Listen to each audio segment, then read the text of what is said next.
Of 6 games on the Major League schedule today, everything else a day game, and then we are underway with a first pitch strike on the fastball. Kwan last night showed why he is such a tough hitter. He tripled down the right field line in the 5th inning to make it a 2-0 game, and then he doubled down the left field line in the 10th inning to give the Guardians what turned out to be the winning run in a 3-2 final. So he is truly a line-to-line guy. But what you talked about with Julia a second ago, getting ahead early, is what Arrighetti has been able to do here, 0-2, as he misses upstairs. It's much easier for the pitcher to work through some of these at-bats if he gets ahead early in that 0-1-0-2.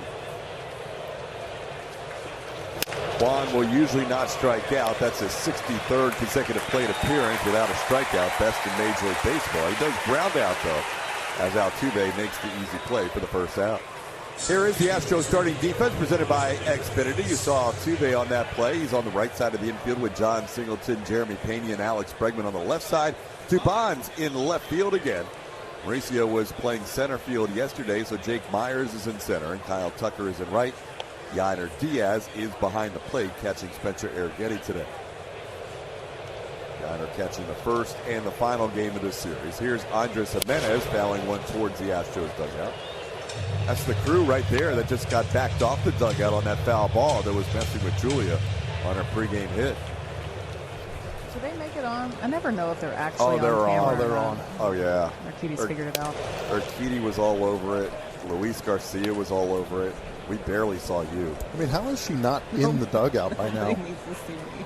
No, that's the idea of a hit, is we see you. Yes. Is that what it is? I finally figured that out. There's a foul ball out of play. It's 1-2. Way more entertaining, way more fun. Oh, they figured out that there's a camera in the mid-third base area that they need to be aware of. So they are kind of TV savvy now. But you're right. Rinell is the kindest of all. He did nothing to mess with you. That one's fouled out of play. Did you have to throw peanuts at Fromberg today? Not yet. No one's gone for him yet. Okay. Got a lot of bags of peanuts over here, too. So. Like, what's a lot? More than 3? I've got 5. Wow, my gosh. Fromberg's poor. How many bags per game? Just give it an inning. Down low, it's 2-2.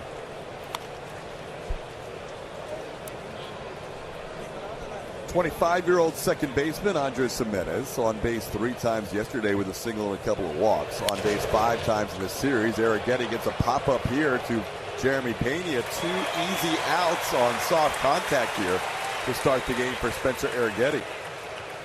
And getting ahead early is working for the first couple of batters. Well, Blummer, we have definitely seen flashes within his first 3 starts of a guy who has potential to be a very solid Major League starter. We just haven't seen him put together an entire outing yet. No, that's pretty much what it is. You feel like there's been one inning that's gotten to Spencer Arrighetti where he's just kind of lost command. A lot of traffic out there, and then gives up that 1 or 2 big hits to drive in a couple of runs against him. And it's really ramped up that pitch count. One thing that we didn't talk about with getting ahead early is that you might be able to throw less pitches. We've seen him go not very many innings and throw a lot of pitches in the amount of time he's been out there. Yeah, right now, his average of 24 pitches per inning is the highest in all of baseball. As Jose Ramirez hit that ball twice. He hit it initially fouled, and then on his backswing, he fouled it or hit it into fair territory. It's 1-2. That's not exactly something you go back to the dugout and brag about. Ramirez is looking for something to brag about in this series. The Astros are hoping to keep him down for one more game. He's now 0 for 9 in this series. That is a great start for Arrighetti. Couple of weeks. Pretty good. The last 4 have not been as good. 19 2/3 innings, has a 7.32 ERA, and opponents almost hitting 300 against him. Altuve goes after the first one and lines one to second base, caught in the air by Andres Jimenez. Altuve 1 swing and 1 out as Logan Allen picks up his first out of the night and will now face Alex Bregman. First inning's been troublesome for Logan Allen. 7.50 ERA in that first inning so far this season. What kind of matches what has gone on in his career. If you go back to last year, 30 career starts, a 6.90 ERA in the first inning. Bregman takes the next one for a strike after the first one missed. It's 1-1.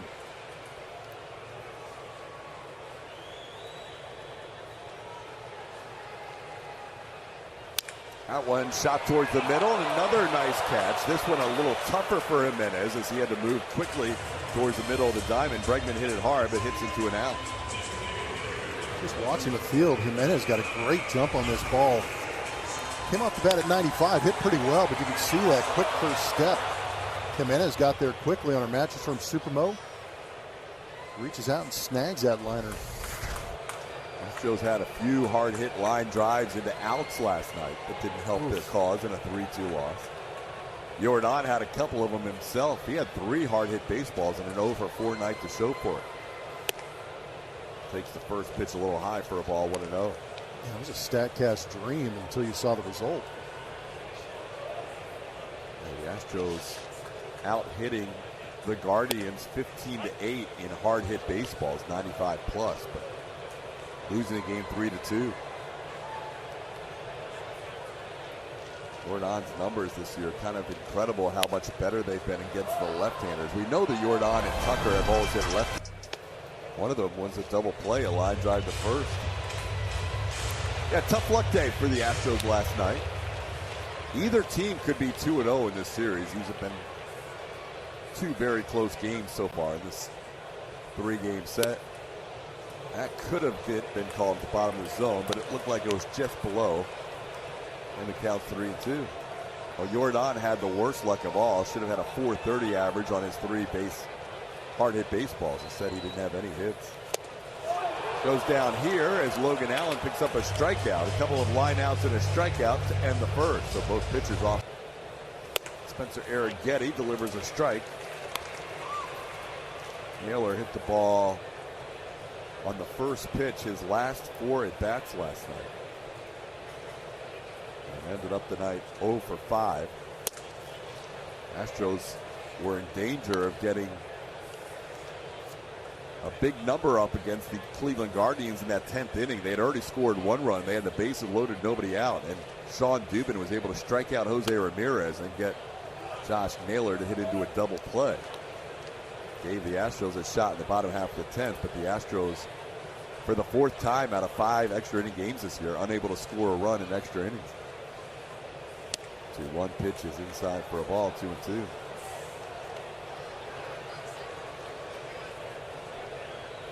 Check that. That's 3-1 now on Naylor.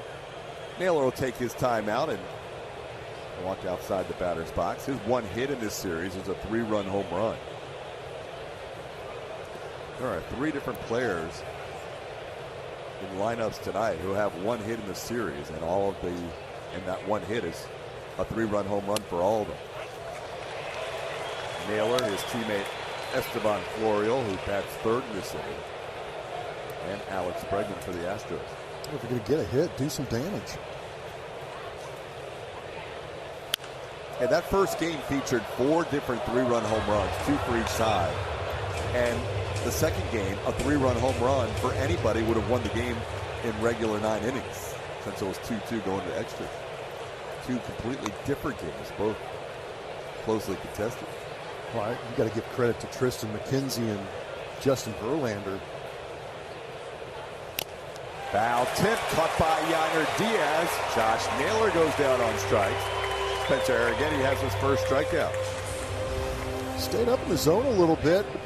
Nice little cutter up an outside corner, sneaking back over that outer 3rd. Good job by Arrighetti. Now Will Brennan, the batter.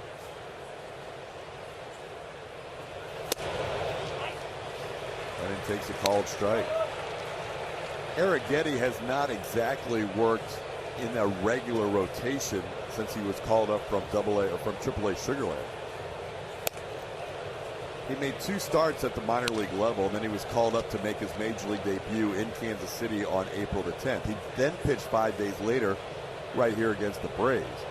But then it was another 9 days before his next start in Wrigley against the Cubs. That was on a very cold day. And now here he is 8 days later making his 4th start. So his last 2 starts have come over a span of 17 days, which is not your norm, but something that Arrighetti's adjusting to, as he is kind of that extra guy in the rotation for now. But he is making a bid knowing that if I pitch well and open some eyes, I could stay up here at the big league roster even when Christian Javier comes back. Yeah, you would like to see somebody step up and take control of that 5th spot in the rotation. So, great opportunity for Arrighetti.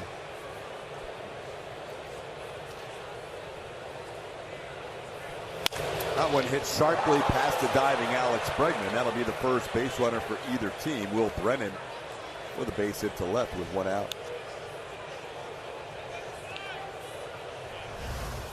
Got on top of this fastball up.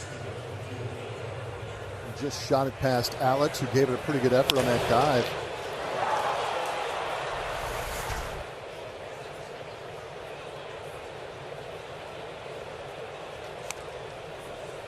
Here's Esteban Florial.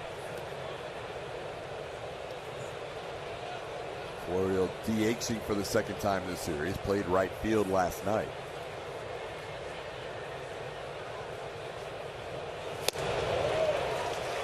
Big swing, no contact, 0-1. Guardians come into this game with the 2nd most runs in the American League. They trailed the Baltimore Orioles in that category. There goes the runner. Bunt attempt and bunted foul. Well, Florial with a runner going tried to bunt. Astros had a lot of room on the left side of the infield. Looked like he was trying to bunt it that way. It's now 0-2. That was kind of interesting. You don't see too many running bunts. That was actually a pretty good pitch, well within the zone, too. But again, that 0-1 bunt attempt, if you don't get it down, you fall behind with that 2-strike count immediately.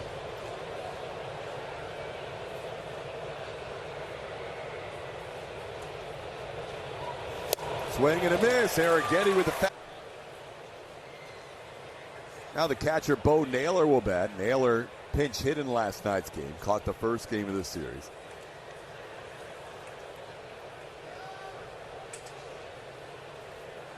Guardians, as we've talked about during the series, like to run. They came into the series leading the American League with 32 stolen bases. But in this series, the Astros have held them down to 0 for 2 in steals. There's a swing and a miss. With 15 caught stealings on the year, that's the most in the major leagues. The Astros have added to that total this series. They've been caught by the Tampa Bay Rays for the most steals in the American League with 32. Kansas City has 31. 1-1 the count to Bo Naylor.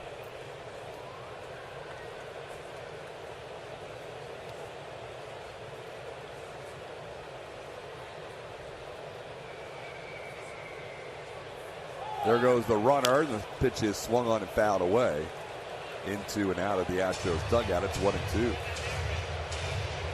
Brennan's getting good practice on his jumps. The Chaz McCormick kind of day. Chaz currently on the injured list. If you missed the news last night, Chaz going on the IL with a hamstring issue. So they're hoping it's the minimum stay on the injured list for Chaz. Jacob Amaya, an extra infielder, was called up. Brennan stays, and that's a called 3rd strike. Arrighetti strikes out the side. Naylor, Florial, Naylor. But that'll be the last 3 games in September will be played in Progressive Field in Cleveland. Some weird quirks in the schedule for sure, as Kyle Tucker takes a pitch. Jamie Quirk, 1-0. There you go. The Cubs will play their first game in the division tomorrow. Oh my, seriously? When they take on Milwaukee. How about that? I've got one better for you. Do it. The Los Angeles Angels have not played a game yet against anybody in the AL West.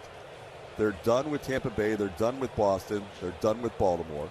They have not played anybody within their division as Tucker bounces one back to the mound. And they won't until May 17th. Will be their first game in the AL West. May 17th. May 17th. Like 2 weeks from tomorrow. Man, their entire advanced scouting department just sitting on notes until May 17th. Are you kidding me? So that's great. That's unreal. Unreal. And some really bad news, obviously, for the Angels Yeah. a couple of days ago. I don't think we've had a chance to get to it, but Mike Trout going on the IL. Tucker bounces out for the first out of the inning, and now here's Jeremy Pena. If the Astros win tonight, they will tie the Angels in fourth place in the AL West. The team everybody's looking up at right now in the division is the Seattle Mariners, and they've been in town all day. Seattle flying in last night with the off day today. Only 5 other games in the major leagues other than this one. So the Angels are in Cleveland right now. They've been in Cleveland all day waiting for the Guardians to arrive, and they'll be a late arriving group tonight. That's a line drive past the mound, and right there is Jimenez. He seems to be positioned perfectly every time right in the middle of the diamond. Astros have lined out twice and now a third time up the middle. Yeah, we're going to be talking about 95 plus and expected batting averages again, because a couple of these rockets up the middle have been well over 95. You can see Logan Allen doing his best to get out of the way, and Jimenez has been making some great plays, and he's been in the right spot. That GPS is dialed in. 105.3 off the bat. That was the first time Pena's been retired by Logan Allen. He's now 3 for 4 against him. Here's Yainer Diaz. Yainer hitting 284 overall. You saw the numbers at home this year. Former Guardian minor leaguer involved in a trade, coming to the Astros, and now the everyday catcher for Houston. Chops this one to short on 2 big hops for Brian Rocchio. His throw's in time, and Logan Allen has a 1-2-3 inning with 3 groundouts. Both pitchers dealing early. That was kind of a weird night. I was thinking the same thing. That was just a wild afternoon. A flurry of activity, a couple of trades out of that clubhouse for Terry Francona in his last season. And Framber Valdez kind of got a patchwork lineup to work with and put him away with ease. Yeah, I felt like a lot of the people in the clubhouse were trying to figure out what was going on for Cleveland, because in the AL Central last year it was winnable with mid-80s wins, and the Guardians would go on to have a 76-win season. How about Arrighetti? 3 pitch. Arias was in swing mode during that at-bat. Terry Francona had to kind of settle the troops in after a trade of Josh Bell, who was in the original lineup that night, and then Framber would no-hit the rest of that lineup. Look out! Who wants it? Neither player was able to make the play. Myers looked like he may have called Tucker off, but either way, it falls in for Brian Rocchio with a 1-out double. Yeah, you've got plenty of range out there between Myers and Tucker. You'll see it right here, kind of lofted out there, plenty of hang time. It looked like Tuck had a beat on it, and Jake came in late. But the way that Tucker pulled off kind of made it look like Jake had maybe made the call, or he was giving way to Jake to make the play. A little miscommunication there. It looked like either one of them may have been able to make the catch, but kind of right in the middle of the center fielder and right fielder. Now pitch up to Stephen Kwan, 1-0. And this is what will be interesting, is how Spencer works through this second time through the lineup. He was very successful that first time through. That one lofted foul. Dubon gives it a look, but it's out of play. Part of Spencer Arrighetti's problems this year have been self-inflicted with some walks, but he is also pitching some really tough luck this year. He is expected batting average, 104-point difference from what you'd expect to what the reality is. Slugging percentage plus of 111 of what you would expect to what the reality is. He just has had a lot of tough luck along the way. That's a ball, it would have been a nice catch for either one of them, but that's a ball that a lot of times one of those two guys will catch in the outfield. Yeah, I just think it was falling so closely in between them. Created that indecision.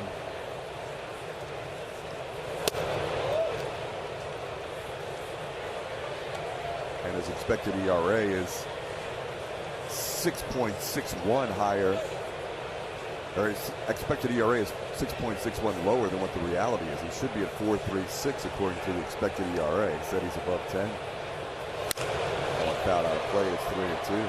Did you already mention the catch probabilities on that play? What'd you have? 10% for Jake Myers, and he got a glove on it standing up. Wow. It was 50% for Kyle Tucker.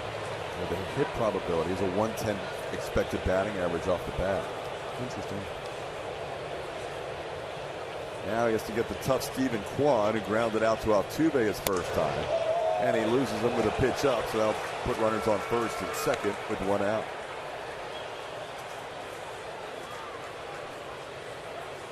Now, a word from Bad Boy Mowers. The fields, front lawns, and backyards of America. Bad Boy.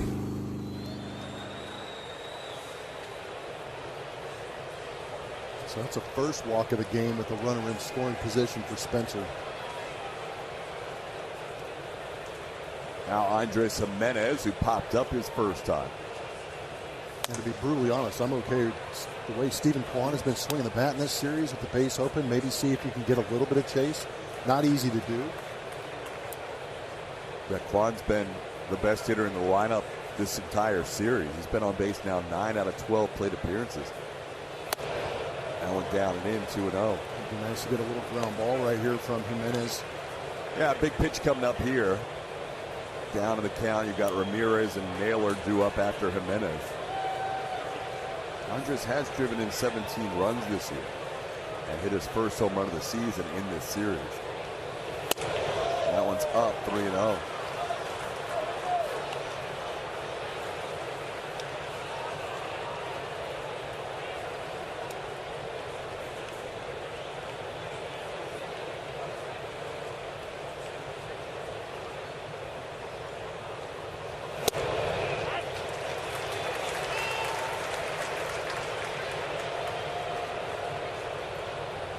Those numbers we're talking about, the wrist numbers, where it's been a little bit of an issue for Spencer Arrighetti out of that set position in high leverage situations. Nice pitch, catches the outside corner. The crew chief Mark Carlson calling balls and strikes tonight. Yeah, that was a good little cut piece, getting back to that outside edge.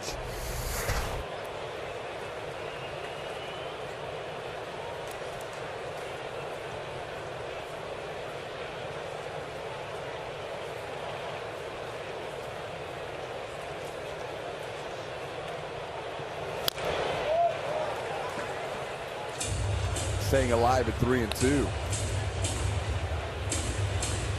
Spencer now facing his fourth team in his major league career. Kansas City, Atlanta, Chicago, and now the Guardians.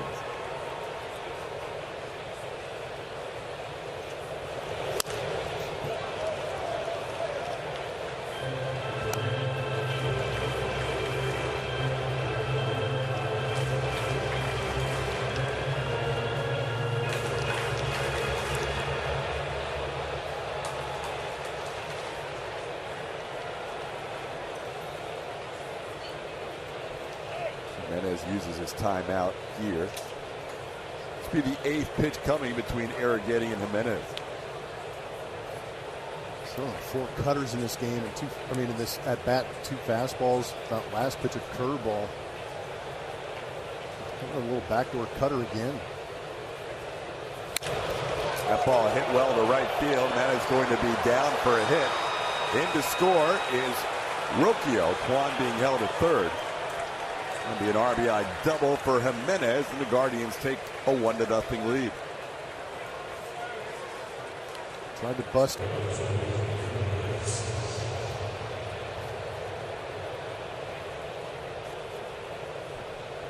Ramirez grounded out to Altuve his first time up.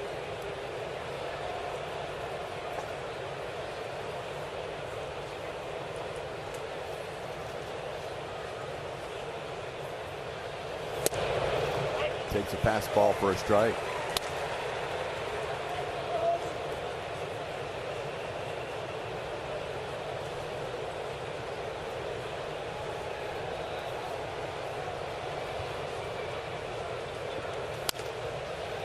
And Arrighetti getting ahead 0-2. Got to go to work right here.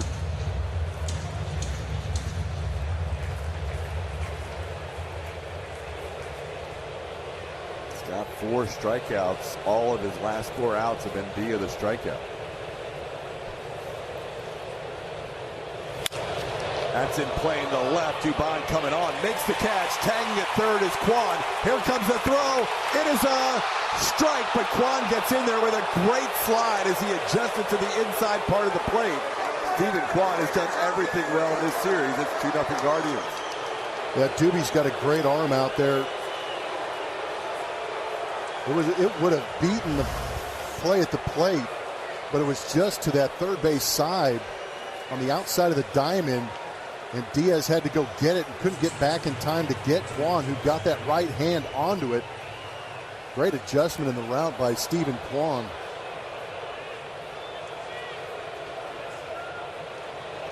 You're right, just a little bit offline.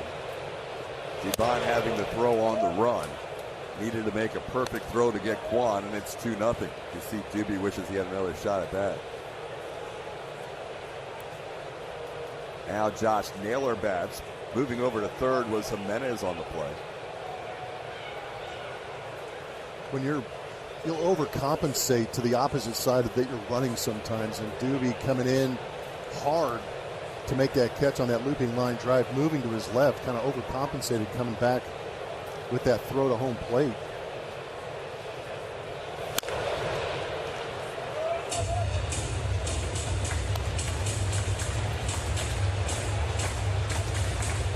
How about Doobie? 92.6 miles an hour. He threw it in? Yep. That's pretty good. He's got the best outfield arm of any of the Astros. Showing it off. For an infielder. For an infielder. That was RBI number 25 for Ramirez, which takes over the team lead. He's been tied with Josh Naylor. Naylor with a 2-1 count. He's generally a guy that will not have a lot of deep counts.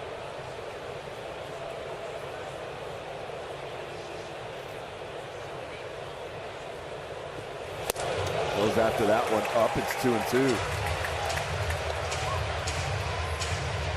Just keep the damage small if you can, if you're Spencer Arrighetti. That was a big swing from Josh.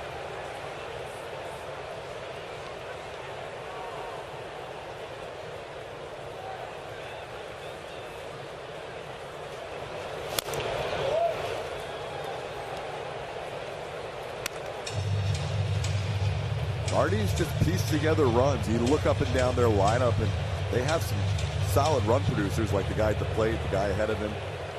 But overall, they definitely seem like the whole is greater than the sum of their parts, as they are second in the AL in runs scored without that 1 through 9 kind of lineup that you see some other teams have with depth all the way throughout the lineup. Yeah, they put together some high quality at bats. 3-0-2 coming into this game with Risp. Not trying to do too much, just taking advantage of pitches and moving it around the field. But you're right, they don't dazzle you with the hard hit percentages or maybe the barrel rates or the home runs, but they find ways to score runs. Lowest average exit velocity in the American League. Is that not incredible? Incredible. For the second highest scoring team in the... Spencer Arrighetti is thinking, what happened? Why did I not get a full timer allotment on the 3-2 count? Oh, that's unfortunate. That is.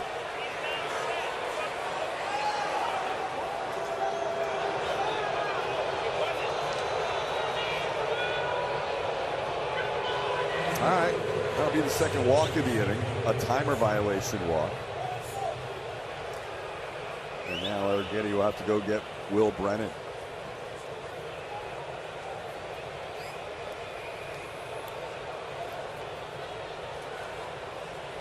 Brennan singled to the left his first time up. Let's take a look and see if we can figure out what happened on that. There's the clock. 13, 12, all 4. Did they call it because he didn't give the hitter enough time? I'm not sure what happened. I honestly don't know. I mean, it doesn't make any sense. I think Arrighetti was kind of confused too. Can Dubon catch this one? Dubon? Yes, he can. He'll get back there and make the play on the warning track. So Mauricio catches that fly ball for the final out, and now Arrighetti's trying to get an explanation for the pitch timer violation. Mentioned the pitcher saying, give the hitter a chance to make eye contact with you before you come to the plate. But that's not a violation. No. And I haven't seen anything that says you can put a guy on base for trying to quick pitch. John Singleton on a 1-0 pitch pops one up in foul territory. The catcher, Bo Naylor, will watch it hit the roof. Yeah, still waiting for it to come down.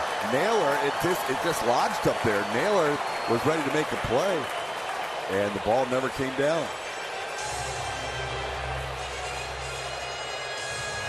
The question is, when is it going to come down?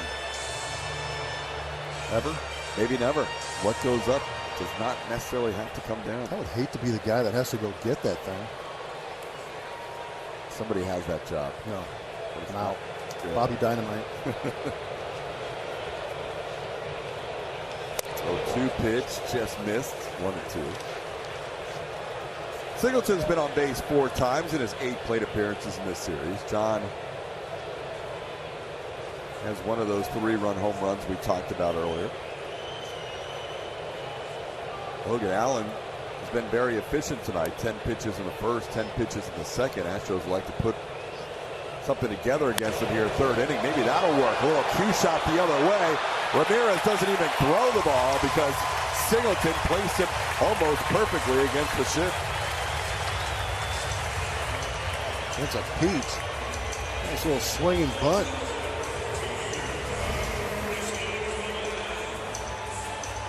Yes, technically it doesn't really count as a swing. He did kind of follow through, but just redirected it with the lack of exit velocity in the perfect spot. Jose Ramirez, no shot, just put it in your pocket. Now Dubon with a base hit to right field. Playing it there is Brennan. He'll hold Singleton to second base, but 2 hits to start the inning for the Astros. Dubon picks on the first pitch he sees tonight. Bottom of the order, trying to get things going. Softly hit and then well hit. Dubon doing a good job of hitting. Nice firm line drive going the other way. How about the gold kicks? Wow. Those are strong. You picked up on that. I hadn't seen that. Yeah, I was a little distracted. Now Jake Myers bats with first and second. He's around the bunt and takes the pitch up high for a ball. Well, they're going to call that a strike. Excuse me, 0-1. That was a bad pitch to call a strike. I just looked down, assuming it was above the zone. Carlson saw it as a strike. Now it's down. It's 1-1. Astros don't bunt a whole lot. Nobody really does anymore, but they do have 1 sacrifice on the season. It's not a bad spot here with 2 they do up next. Myers can always beat out a bunt occasionally.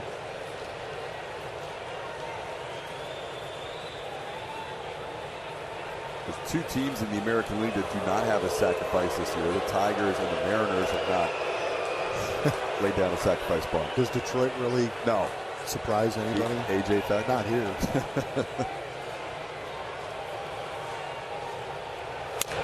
Myers swinging away since that first pitch. Now he's down to the count 1-2.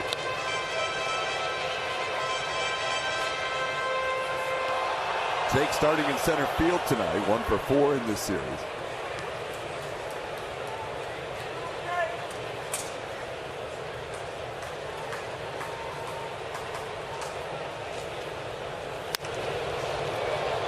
Fouls that one away, and the count stays 1-2.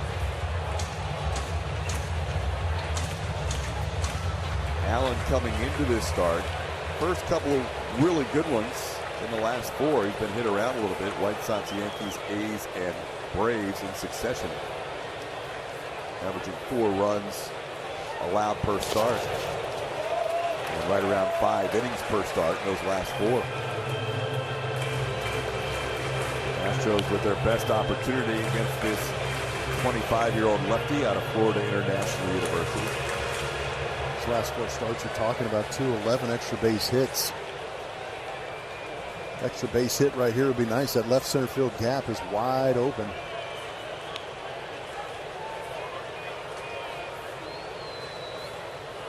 Myers' first regular season at bat against Logan Allen.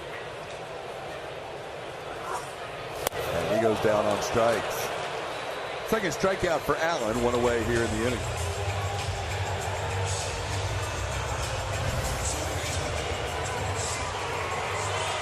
Sweeper almost looked like it backed up.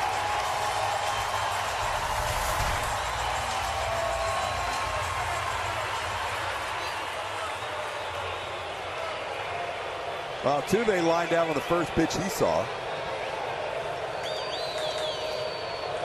Goes after the first pitch this time and fouls it at the plate, 0-1. That was a healthy cut by Jose. He's trying to do a little bit of damage.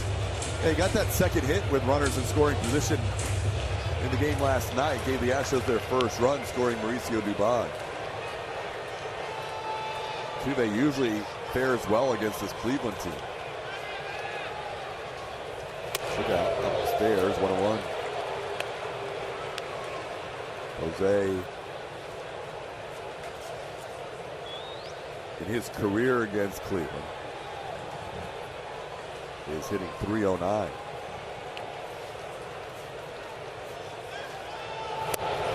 Had that incredible torrid run a few years back where he had a hit in like 8 straight plate appearances. 8 or 10 straight. It was something ridiculous. Crazy. In Cleveland.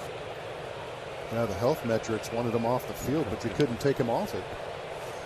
2-1 the count. Singleton and Dubon, your base runners. And now it is 3-1. He tried to catch the outside edge and it stayed away.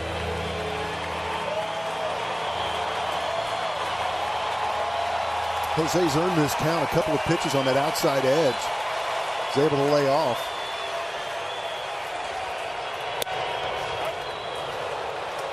Staying soft on that outside corner.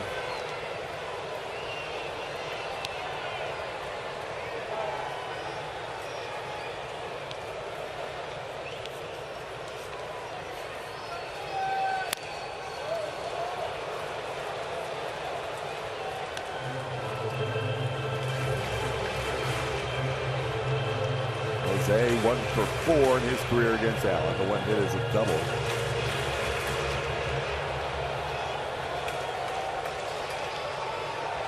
Astros trying to take advantage of a couple of base hits to start the inning.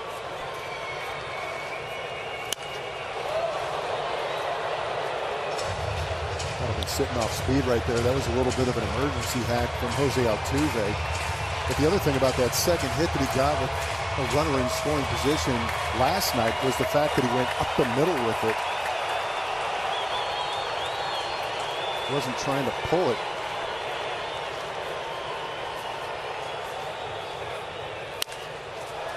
That one's popped up, foul territory.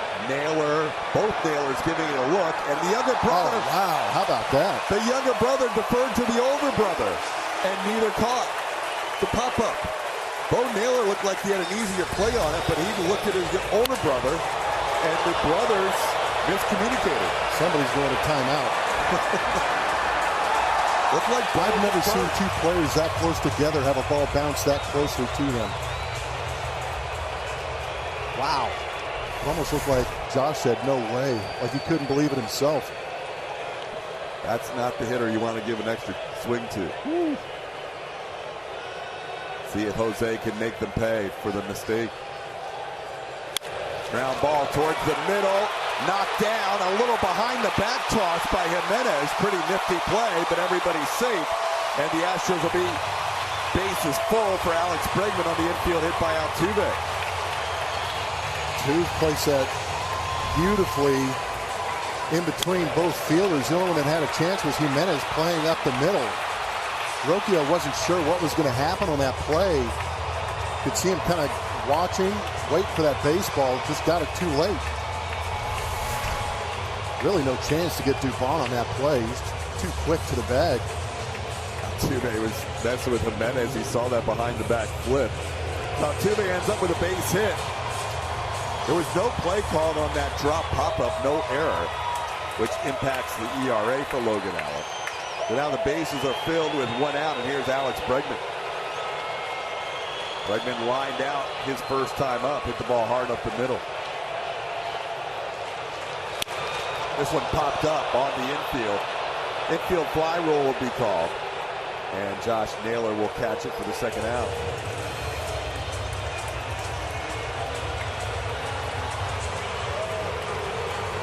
the Astros out.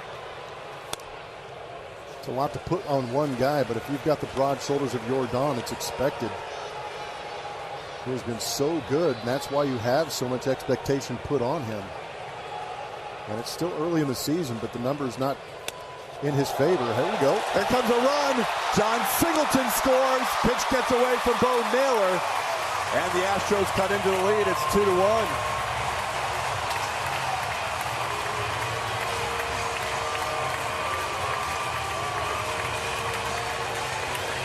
That's just a four-seam fastball up that gets away from Bo Naylor. Down on that knee. Wasn't able to get up there to make sure he made that catch. And with it kicking all the way to the backstop, John Singleton made a good read, scored easily. This ball hit in the air to center field, shallow.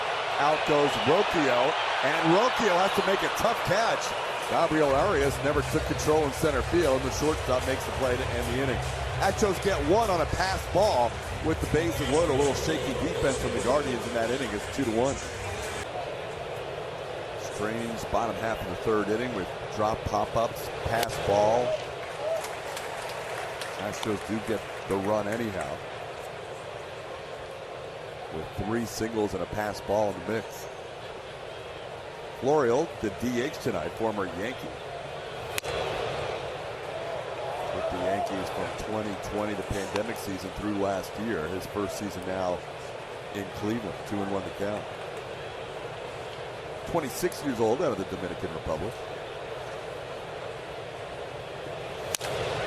On the ground is Singleton. John will take it himself. MLB.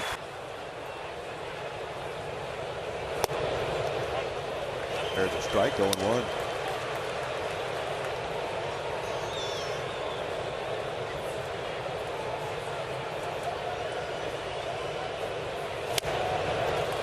Naylor, who struck out looking his first time up, down in the count 0-2. Well, Arrighetti has been true to form tonight. He had that double that got him between Tucker and Jake Myers in center, and that's kind of where he's found trouble once guys get into scoring position, and kind of happened in that inning. Walk, double, sac fly, walk after that ball that started the rally with a double. But other than that, he hasn't pitched poorly at all. He's pitched fine the other 2 innings, plus good start to this inning as Dubon heads towards the line. He has room as he reaches out. He's in fair territory for the catch for the second out. Now a word from Buick GMC. There are trucks, and there's the truck. The GMC Sierra. I just feel like, and I know it's only 4 starts in, a very small sample size, but I feel like this guy hasn't had the results that have matched how he has pitched out there at times this year. Yeah, he's got a little of that moxie, competitiveness. We saw him with a couple of K struts out there in Chicago against the Cubs. And you like the shape of some of the pitches. For me, it's just got to be a little more competitive inside the zone. But I like, there's some things that he is doing tonight that you do like. He's always going to be a guy that kind of extends. He's got kind of a low release point, but he can ride it up in the top of the zone. But today, that's what he's doing right there that I've liked the most, is that he's had the ability to throw the curveball and the sweeper down. And that's something I saw last night with Justin Verlander, is he figured out that his breaking ball landing at the bottom of the zone helped his fastball up, and vice versa. And it made him obviously hyper effective, only giving up a couple of runs. And that's kind of where you want to see Spencer get to, is if he can use that high fastball, maybe use that cutter all over the place, but make sure that sweeper and that curveball are down in the zone, in the strike zone, because then you're going to force that hitter to swing.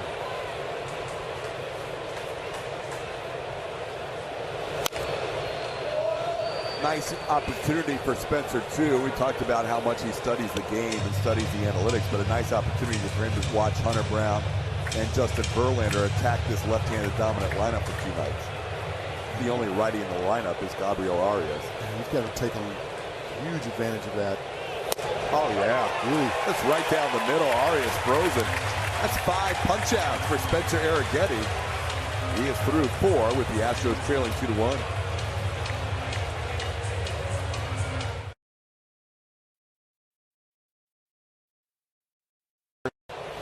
Tuck takes the first pitch fastball for a strike, 0-1. Tucker has been as hot as any hitter for the Astros lately. He is riding a 7-game hitting streak. Hitting .364 over his last dozen games. That is off the plate, 1-1.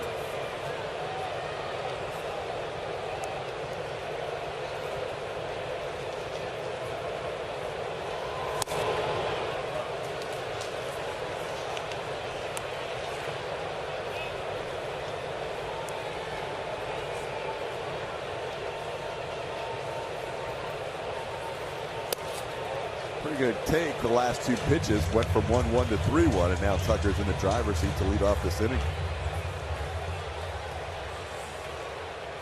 Tucker has 16 home runs against lefties since the start of last year, but he waves at that 3-1 sweeper. I'll tell you what, Logan Allen has not given in on anybody.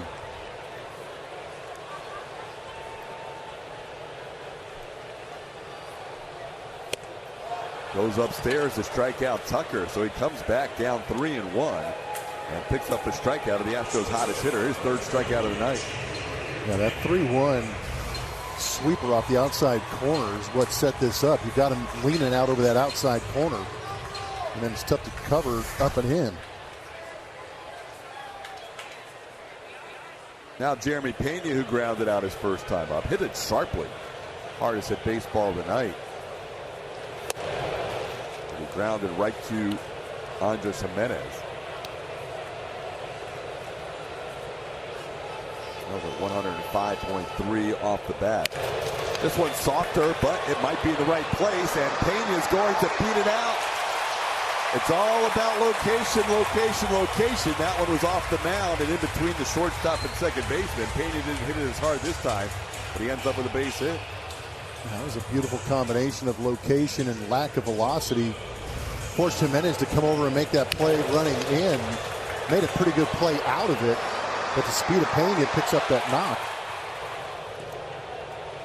Jeremy can fly down that line. He and Altuve have the fastest times for the Astros this year, over 30 feet per second. Here's Yainer Diaz. There goes Pena. Pitches up. The throw is also up. Pena will not be able to advance. He'll get back to the bag. And that was a very high throw by Bo Naylor, and Pena with a stolen base, his 5th of the year, tying Tucker for the team lead. He had no idea where that baseball was, too. They're going to come out and check on Jeremy after this awkward slide. That ball was airmailed.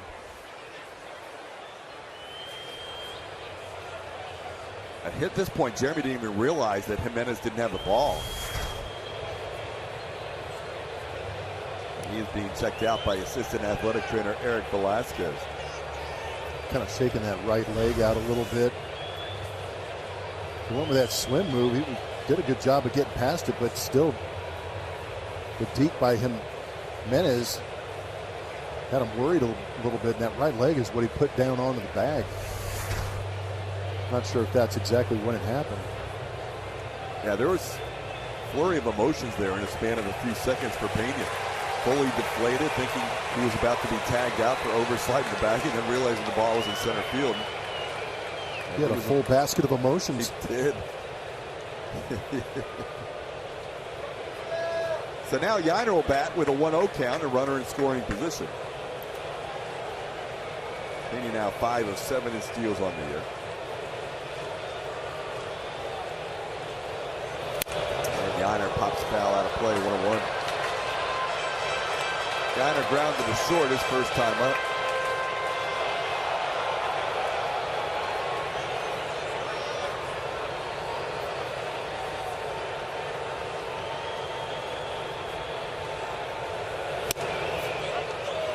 One of the reasons for the success of the Guardians this year, we mentioned their offense with runners in scoring position hitting over 300, 302 coming in. And as a pitching staff, they have held the opposition to a 206 average with runners in scoring position. So they've been stingy in allowing RBI opportunities while they've been cashing in on the offensive end. Same number of at-bats roughly, and 24 more RBIs in those situations for Cleveland and their opposition. Yainer battling here, down 1-2.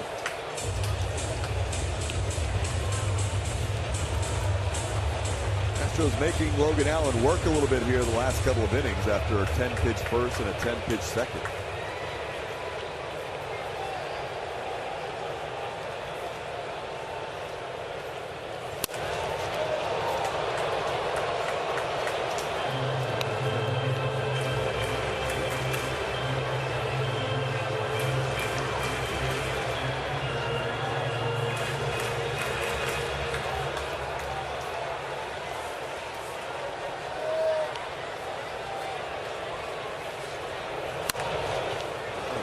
Keeps hanging in there, down 1-2.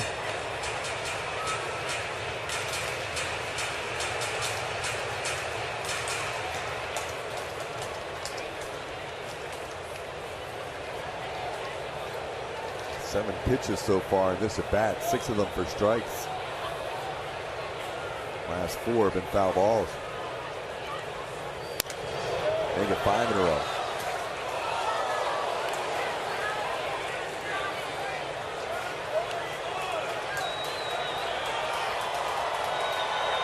Well, he's seen just about everything. He's seen the fastball, he's seen the sweeper, he's seen the changeup. Hits the ball pretty well to center field. Back goes Arias. Looks like he has a play. He does. Tagging will be Pena. He'll get to third. Yiner hits one to the track in right center, but he's out number 2. Singleton with an infield hit his first time up. Cued one the other way. Pulls this one on the ground. That's a fair ball. Naylor will try and get to the bag himself. He will, ahead of Singleton for the final out of the inning. The Astros threaten but don't tie the game here. There's Brian Rocchio leading off the 5th inning. Rocchio goes after a curveball and misses. It's 0-1. Rocchio started the rally in the 3rd inning with 1 out. He doubled in between Tucker and Myers. Came around to score on the double by Andres Jimenez. Guardians scored 2 in the 3rd. Astros got 1 back. That's where we stand as we head to the 5th. Spencer Arrighetti looking for his first out in the 5th inning of his 4 major league starts. He has gone 4 innings in his longest outing against Atlanta. He's had a couple of clean innings tonight. 1-2-3 first and a 1-2-3 fourth. He came in with just 1 of those in his first 3 starts. He's ahead of Rocchio 1-2. Got him. That's 6 strikeouts, 1 off his season and career high, which he set last start against the Cubs.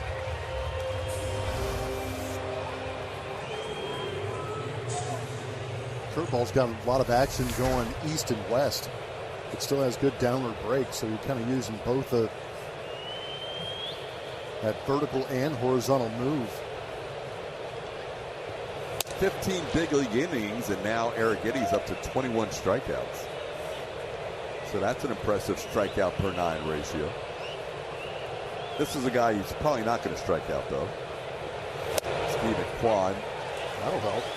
Hardest hitter in baseball to strike out. Hasn't struck out in his last 64 plate appearances, but that call off the plate will help Arrighetti. Puts that one in play. Mauricio Dubon says he has it. He does. 2 away.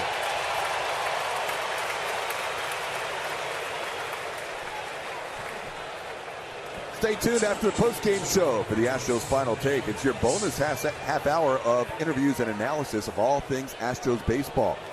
Keep it right here for the Astros Final Take, presented by Reliant, only on Space City Home Network. Andres Jimenez the batter. Jimenez to the left, and Dubon will make the backhand play. Third 1-2-3 inning for Spencer Arrighetti. First time. Allen. Dubon fouling one off. It's 0-2. Mauricio uses his timeout here with Mark Carlson. Astros have 4 hits tonight. All of them have been singles. And they're run scoring on a pass ball.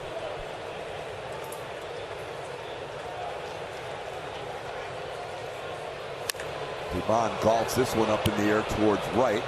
Shallow enough that the second baseman Jimenez will take control and make the catch for the first out.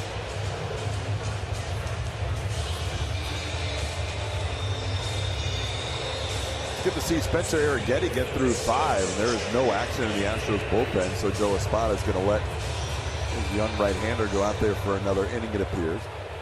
Jake Myers, the batter. Arrighetti's at 84 pitches, which is 6 shy of his season high in his last start. That one's off the plate, 1-0.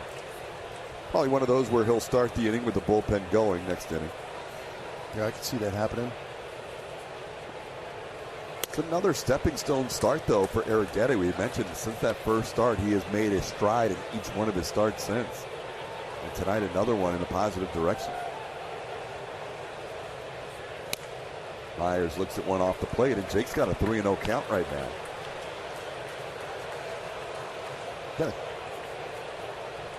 I hope you get one out over the plate. That's one thing Logan Allen's done a good job. He hasn't left anything out over the plate. That pitch was not on the plate. A little borderline top of the zone. With a little bit better zone in a 3-0 count. But still in a 3-1 count, get a pitch to hit. Finally got one. But still in on that inner third. Logan Allen's done a good job of getting some swings outside the zone.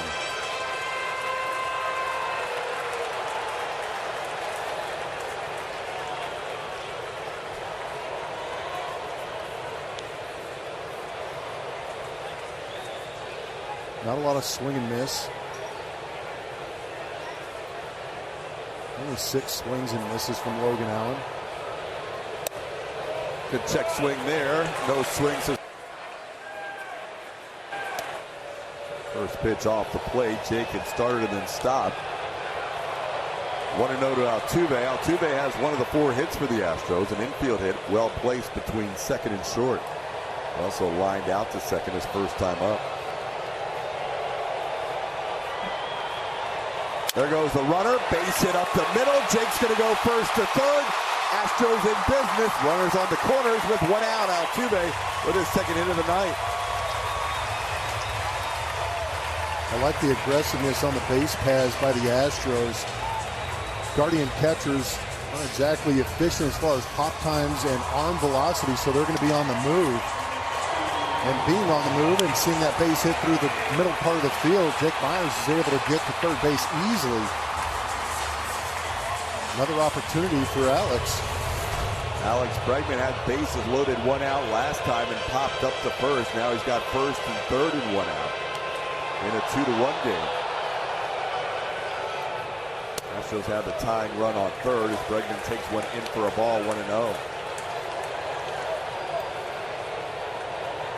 Alex, one big swing in this series. 3-run home run on the final day of April. It was his first home run of the season. Pops this one up. That's also on the infield, and this will not score the run, as making the play is Josh Naylor for the second out. Today's power play is presented by HEB. How about Yordan Alvarez? We talked about the Astros hitting some tough luck last night. Yordan is hitting some tough luck all season long. His actual slug percentage this year is .458. His expected slug is .647. That's a 189-point difference, second highest in all of baseball. Trailing only the Tigers' Colt Keith in that category of expected slug, way higher than his actual slug percentage. So Yordan due for a bloop. This one blooped out of play. It's 0-1. I mentioned Yordan had 3 hard-hit baseballs last night as part of his 0-for-4 night.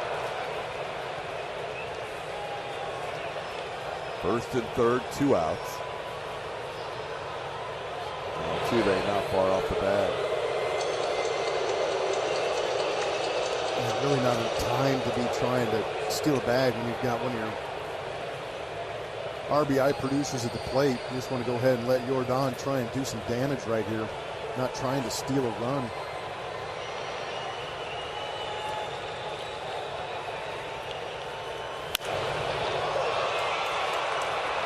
Allen getting ahead 0-2.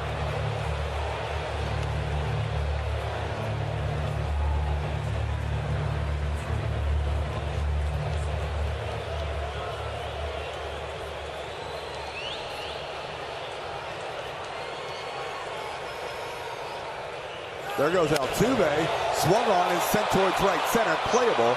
And it's going to be caught. But it was a little sketchy for a second. Will Brennan took charge from the center fielder Arias to end the inning.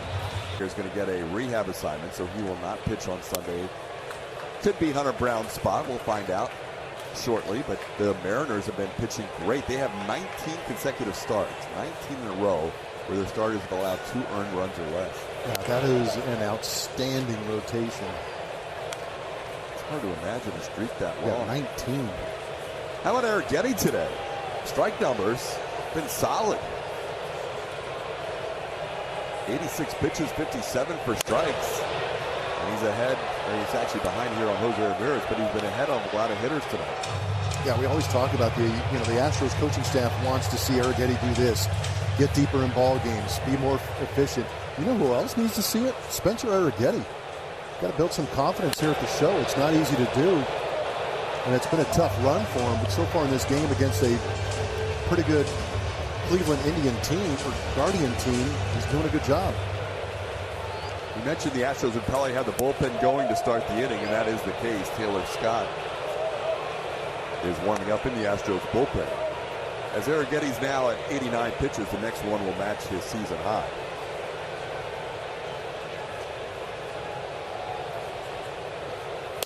Off the plate, ball 4. Well, Arrighetti walks his 3rd batter of the night to go along with 6 strikeouts. Yeah, threw 2 innings, but he threw 33 pitches. Just wonder if he's able to bounce back from that after a day, because typically you hear managers, if you go 2 innings, you get a couple of days off trying to recover from that. It was good to see Hader go, too. That's what we saw with Hader in D.C. when he threw over 30 pitches. He took a couple of days off after that, so he might have tonight off. That one's inside to Josh Naylor, 1-1.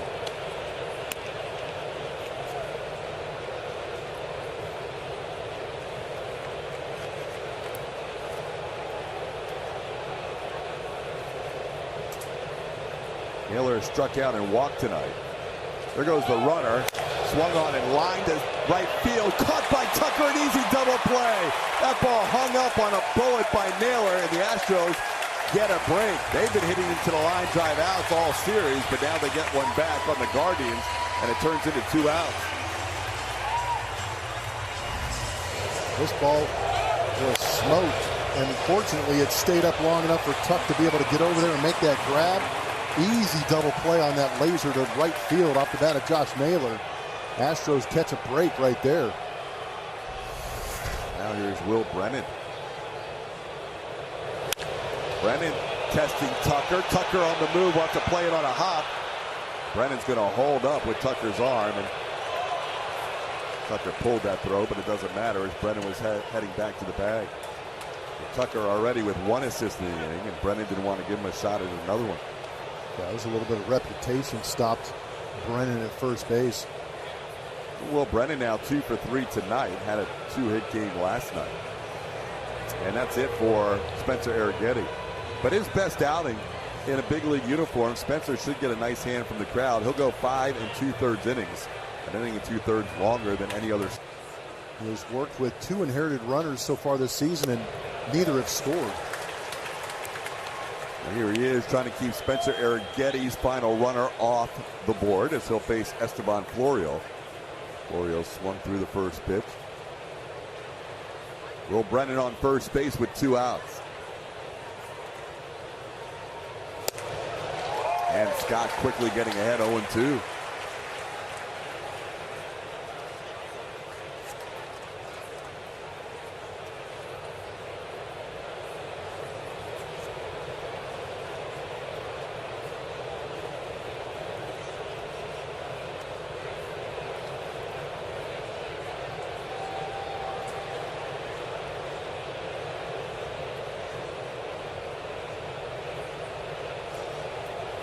Got him.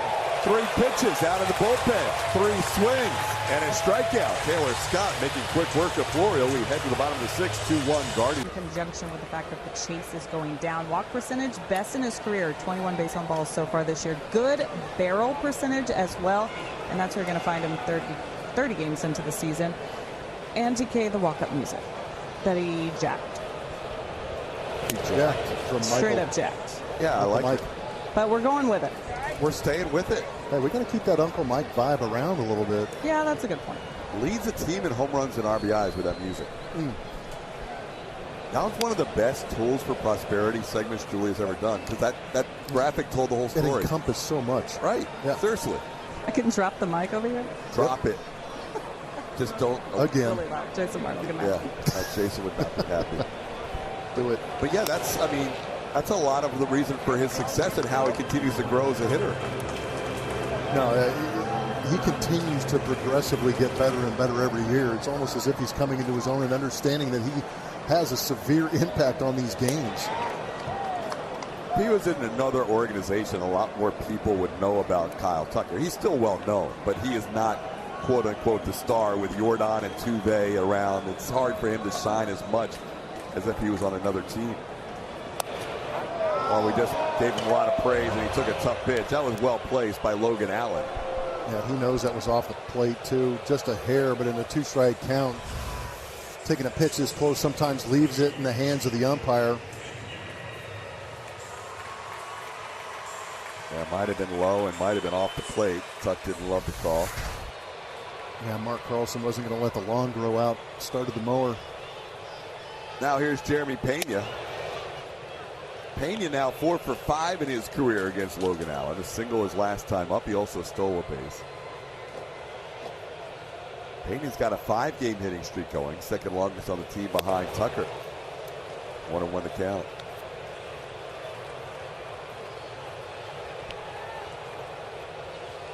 JP has that batting average up to 328 on the season.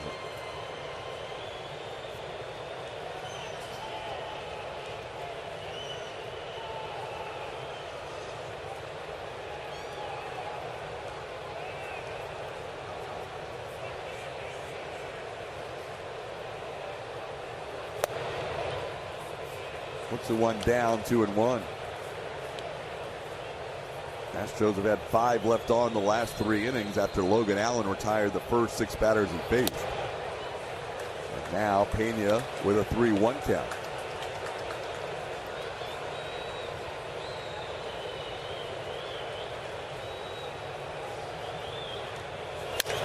Driven, center field, back goes Arias, still going back, he's at the track, and he doesn't make the catch. Pena's going to end up with a triple. Could be an error, but he's on third base with 1 out.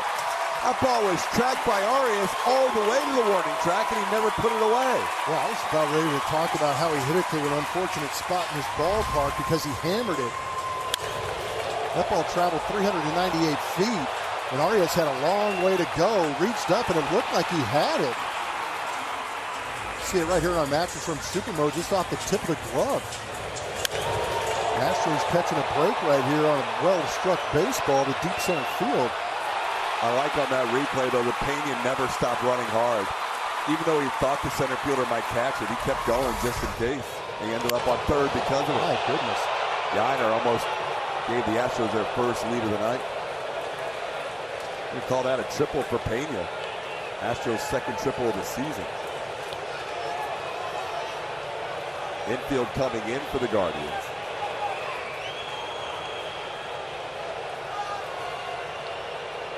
Yainer has flied out to deep center and also grounded out.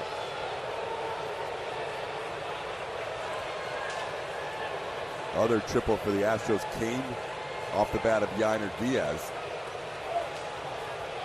Mexico. That was down in the Mexico City series. Now Yainer has to battle down 0-2. Guardians get their bullpen going for the first time. Nick Sandlin warming up in Cleveland's pen.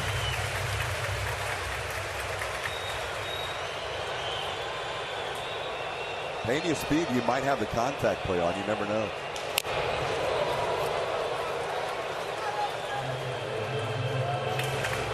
Yeah, with 1 out, I definitely would say put the contact play on. Pretty good defense for the Guardians out there. They're playing in, trying to cut that run off at home plate. Pena's trying to get as big a lead as possible and trying to get a good jump with the pitch.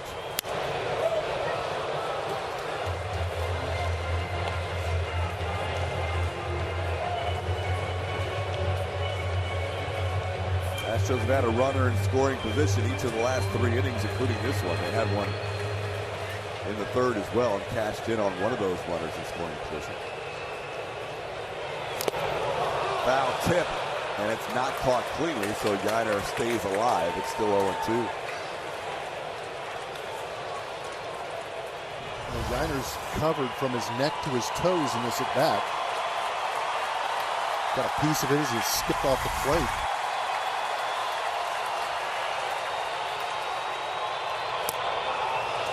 Big strikeout for Allen and the Guardians, getting Yainer Diaz swinging. That's strikeout number 5 for the left-hander, and 2 outs in the inning.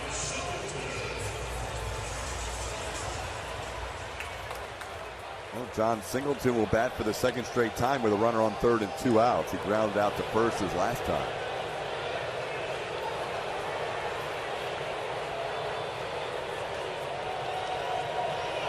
John has all his runs batted in on the season on one big swing in this series. Hardest hit baseball of his career. Singleton smoked a home run, a 3-run shot at 114.4 exit velocity. That one's off the plate, 1-1. Yeah, John said that was one of his better ones. And I think it was because of the low trajectory that still made it to that 2nd level. 20-degree launch angle, and you hit it hard enough to get it into the 2nd deck. Yeah, the ball might have still been rising. How about being a fan? I know, a couple fans went after it. You just chest that up and then pick it up. 114.4 and moving. 2-1 to count. John in his career has hit lefties better than righties. As he hits one high, he hits one deep. At the track is Brennan, and this ball's gone! He's done it! John Singleton, 2nd home run of the series, gives the Astros a lead here in the bottom half of the 6th inning. It's 3-2. A towering shot that just cleared the wall and right. Big John Singleton. He doubled up on that launch angle and snuck that one out of there just a couple of rows deep. 345 is the distance on it. You can see this majestic shot from the side. Well elevated. Just a question of, was Brennan going to have a shot to try and rob that one, but fortunately sneaks well into the seats. The Guardian caught it, but not the right one. Nick Sandlin, 15 innings, 2.40 ERA. Nice compact delivery.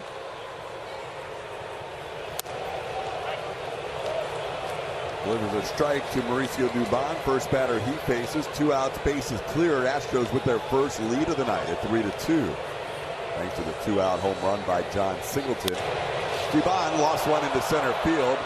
Arias, who couldn't come up with that triple by Jeremy Pena, makes this play to end the inning. But the Astros get a young man progressing nicely tonight against a very good Cleveland Guardian team. So now Taylor Scott will be back out there for a full inning of work. Scott got a strikeout of Florial after Arrighetti gave up that 2-out hit to Will Brennan. In the bottom 3rd of the order, Bo Naylor, Gabriel Arias, and Brian Rocchio for the Guardians. Brian Abreu is warming up in the Astros pen as this inning begins. There's a swinging strike. 1-2 the count to Bo Naylor.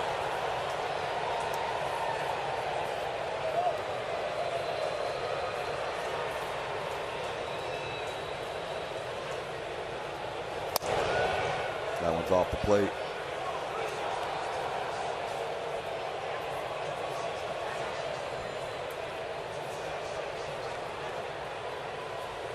Naylor is struck out, looking and flied out to left against Arrighetti. That one grounded. Diving stop by Singleton. He'll flip to Taylor Scott. What a play by the home run hitter in the bottom of the 6th. John Singleton doing it all. Feeling pretty good after that home run. Playing off that line a little bit. Had to make a couple of steps to his left. Did a good job of laying out and securing that baseball before hopping up and giving a nice feed to Taylor Scott covering. Great play. Now getting an opportunity to play back-to-back days. Now back-to-back-to-back. Feeling pretty comfortable over there. As Scott will face Gabriel Arias. Arias has struck out swinging and struck out looking.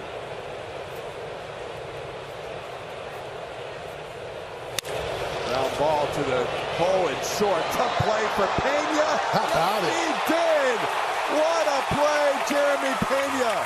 Getting Gabriel Arias down the line on a great play from the hole.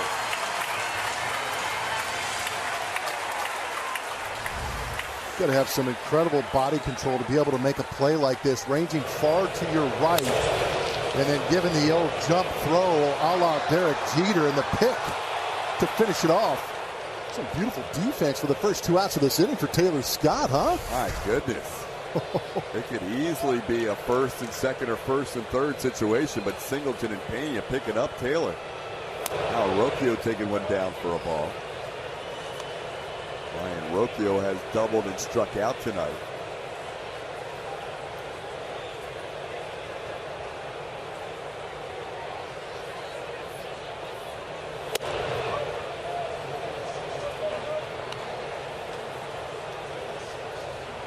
Astros, as we mentioned, working with less than a full bullpen tonight. They would love to see Taylor Scott get 3 outs here in the 7th. And he might look for Brian Abreu in the 8th, and we'll see who might be available for the 9th. It might be Hader if Abreu is warming up now. Doubt it would be Presley, just based on usage lately. Now the count's 3-1.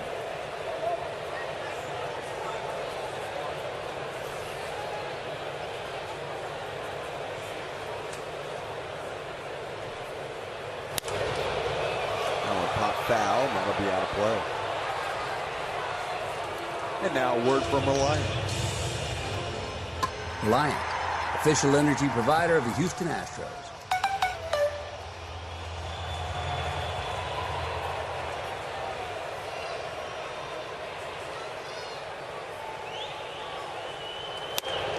A little bit in, ball 4. Rocchio, the 9-hitter, draws a 2-out walk here in the 7th.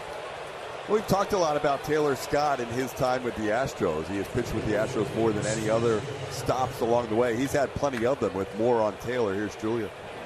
Hey. Sorry, we were trying to work some things out down here. Taylor, tough to get this guy to talk about himself. That's why here in May we're finally telling stories about Taylor Scott, even though we've watched him pitch a lot.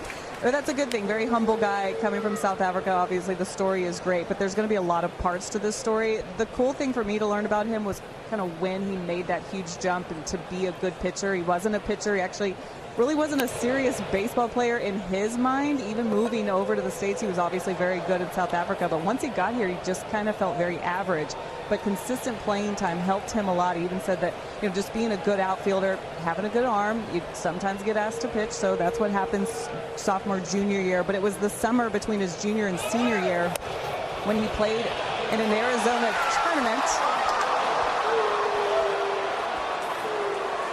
He played in an Arizona tournament, and that's when he was topping out at 94, starting to get a lot of scouts, a lot of attention, and that's the summer that changed his life, and that's where he is now. All right, Julia, that was a strange sequence there at second base because they called the runner safe. Pena spiked the ball. Are they going to say Pena was called for obstruction? I guess his foot was in front of the bag somehow. Because they pointed to the bag. Yeah, it was a strange reaction from the second base umpire, Stu Sherwater, both hands pointing at the bag. Umpires are supposed to make more obstruction calls this year, and they have to do it in real time. It's not a reviewable play. So Sherwater apparently called obstruction on that play because Pena was frustrated with that call. Now 2-1 pitch, a swinging strike, 2-2. Let's see this again.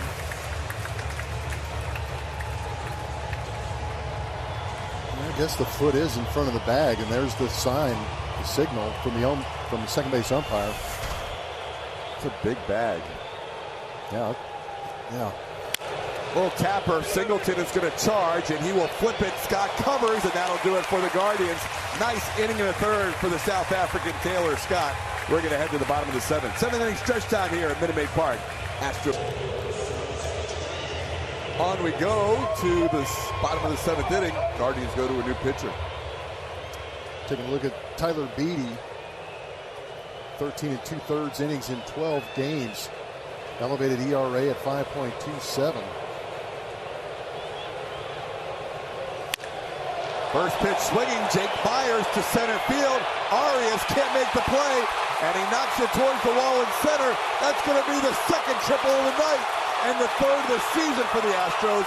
Jake Myers, a leadoff triple. He's fired up. They are testing Arias out there. He's had some tough plays where he's had to make some long runs. This ball was smoked. Arias had a long way to go, decided to go to the slide, not the dive. It ended up kicking away from him as it gets under the glove and the leg. And Jake knew he got it well enough, and he was off to the races as well, just like Jeremy Payne was. And when it kicked away, plenty of speed from Jake to get him to third.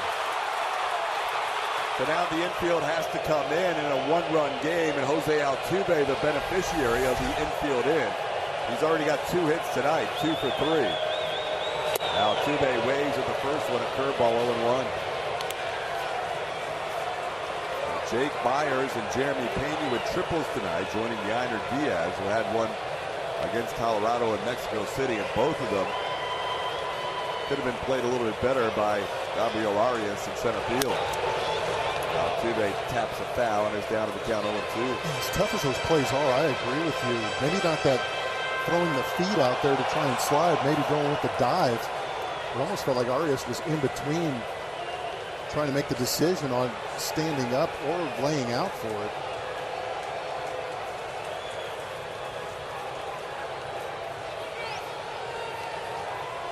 Jose with a line drive, that'll be down. RBI single, third hit of the night for Altuve. It's a 4-2 game.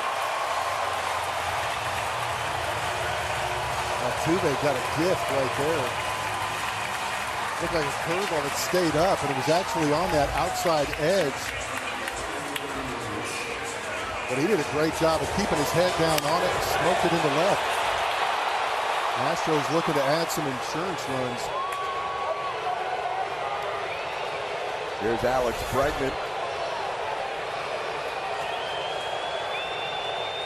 Altuve on the go. That pitch is wide. No throw from Bo Naylor. Altuve with an easy stolen base. He now has 5 steals, joining Kyle Tucker.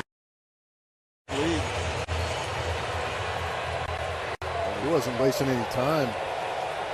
I like stealing that bag early. Give plenty of time for Alex to find a pitch to hit.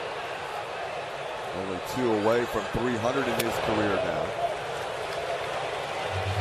Bregman has a 2-0 count.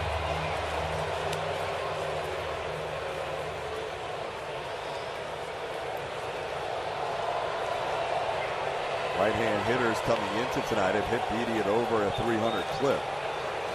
2 for 2 so far with Jake Myers and Jose Altuve. Bregman taking one wide. It's 3-0.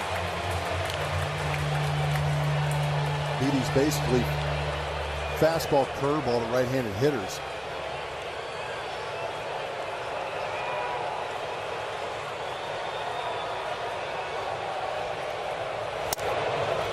That's a 4-pitch walk. Alex draws the walk, putting runners on first and second, still nobody out.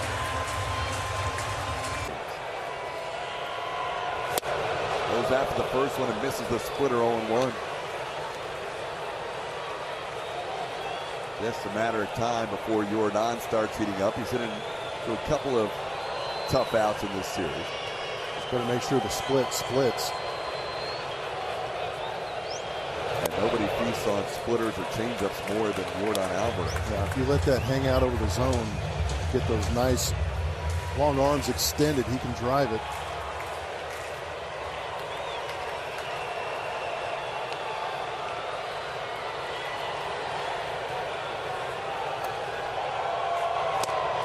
Tried to pick up the backdoor breaking ball, and he was given that strike on the curveball just off the plate. That's terrible.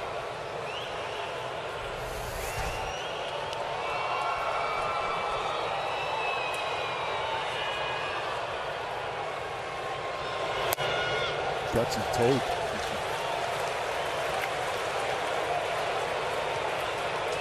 Astros trying to add to their 4-2 lead.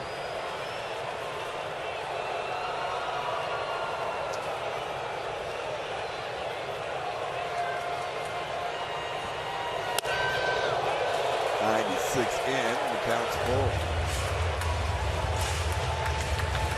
Ryan Abreu still warming for the Astros. Looks like he'll have the 8th inning. And Josh Hader's also doing some stretching exercises, which indicates that Hader is probably available tonight.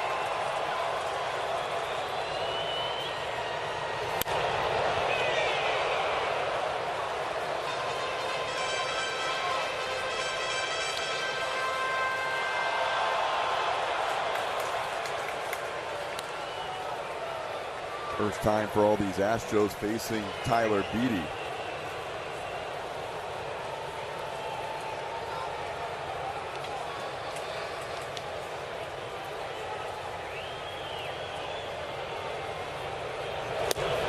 Good pitch, bottom of the zone strike. Analysts on our pre and post game show. Double steal attempt and the throw to third, not in time. Altuve's second steal of the inning, and Alex Bregman has his second steal of the season. How about that?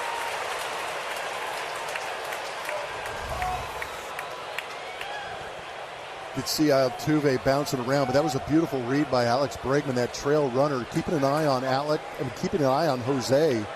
And when he took off, he went with him. Now you've got a real opportunity right here with Kyle Tucker. Infield in. Tucker looking for his first hit of the night, trying to extend his hitting streak. Time called at the very last second because of a pitch timer violation. And it's a 2-0 count on Tucker.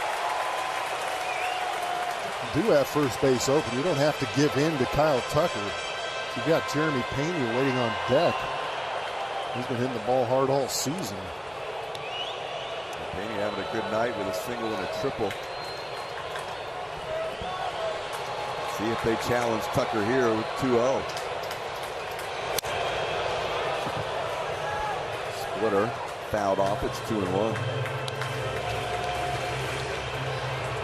That would have stayed in the zone. Tucker would have put a better swing on it.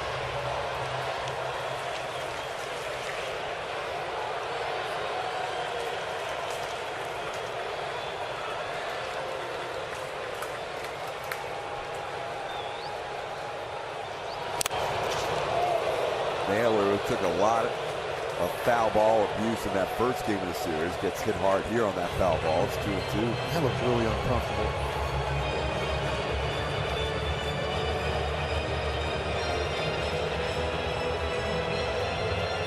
You see Tuck is second in the American League in RBIs from the 7th inning on. 11 of his 21 coming in the last 3 innings. Might be his last chance to extend his 7-game hitting streak here as he bats with 1 out in the 7th. The Astros leading 4-2.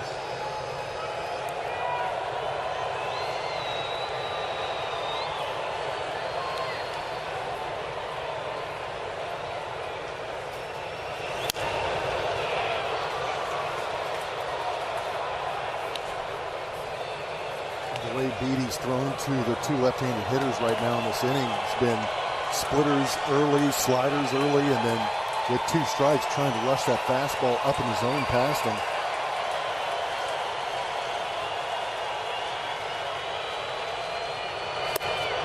Well off the plate. Easy take for Tucker. Now the count's full. Similar situation that he had Yordan Alvarez with. Yordan was in a 3-2 count. Got caught looking at a curve on a 3-2 count. Will Beatty do the same?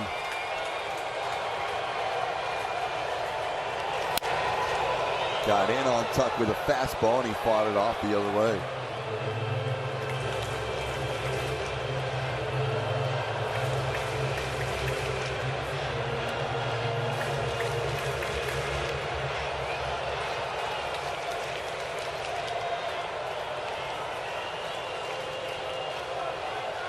Another 3-2. Runners on second and third. It's off the plate. Tuck draws his team-leading 23rd walk of the season. 22nd walk of the year for Tuck. Bases are loaded. Carl Willis, the pitching coach, coming out to have a word with Beede. Jeremy Pena will bat with the bases full. One thing about Pena, and Beede throws hard. Pena has the best batting average in baseball, and fastball's 95 or better. He's hitting .556 on the year. Well, it's interesting, too, because Peña's fourth plate appearance on the season with the bases loaded, matching Chas McCormick and John Singleton for the team lead in that category.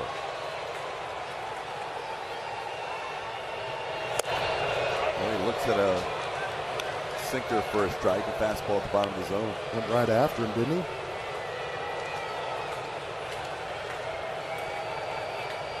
Altuve at third, Bregman at second, Tucker on first. Trying to get him to chase the split, 1-1. Peña has singled, stolen a base, and tripled and scored a run. Jeremy has a chance to break open a 4-2 game.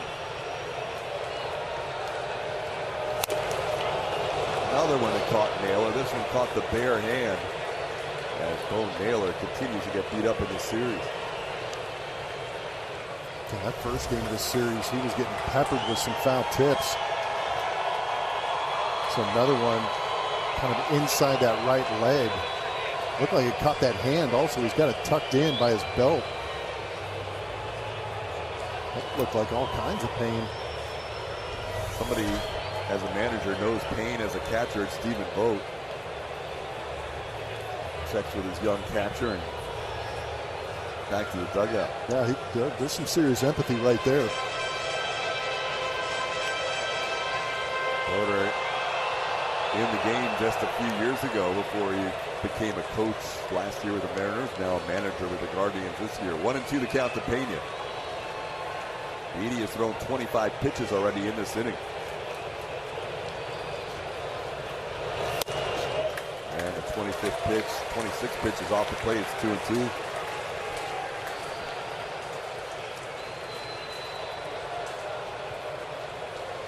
Triple, single, walk, and walk in this inning.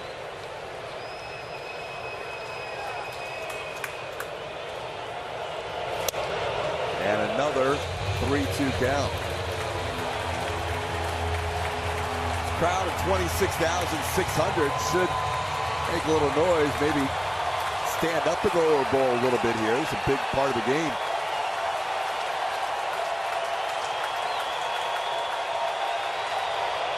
Got him, hit him on a pitch in, and that's going to drive in a run on a hit by pitch with the bases loaded.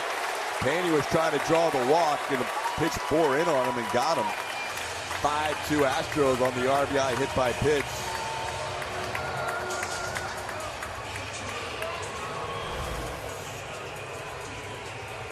Got that right forearm. That was a split that never split. Stayed up and in and just kind of tracked Jeremy Peña. I feel like that's the second time he's been hit in that area in the last week. Now Yainer Diaz with a chance with the bases loaded. Yainer fouls it away.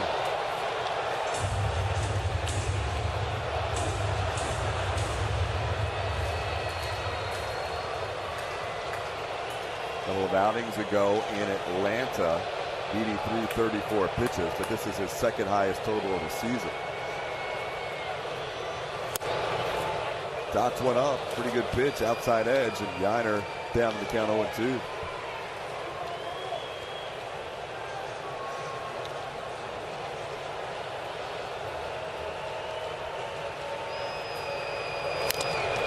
Yainer came into this series against his former team hitting 7 for 17 against Cleveland in his career, but they've held him down to a 1 for 9 series so far.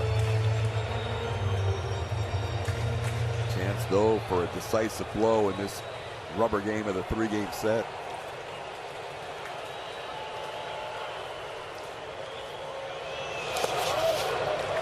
Takes that one off the plate, 1-2.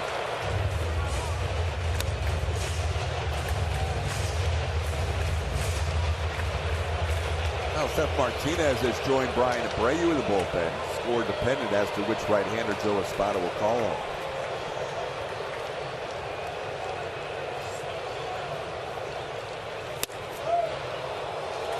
Take and a good no strike call by Mark Carlson. It's 2-2.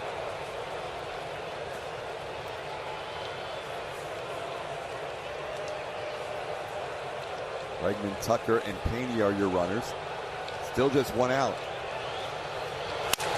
There's a line drive that is hooking foul. Yiner broke his bat. He's got half of the bat in his hand, and the other half is down the third baseline. That is literally a bat in half. Sound like Dr. Seuss. Yeah, that split all the way down the barrel towards the handle. Normally you see it breaking right around the label and guys left holding the handle. Well, if anything, Tyler Beede could use the extra breather. He worked this inning 34 pitches deep. I wonder if Yiner was a little upset that he didn't take a better swing at that pitch. It was a pretty good split down in the zone, but he kind of looked frustrated with himself.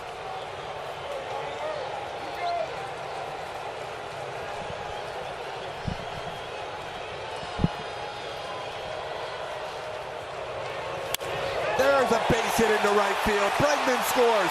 Tucker's going to score. Heading to third, Pena. 2 RBI base hit, Yiner Diaz. And the Astros lead big 7-2.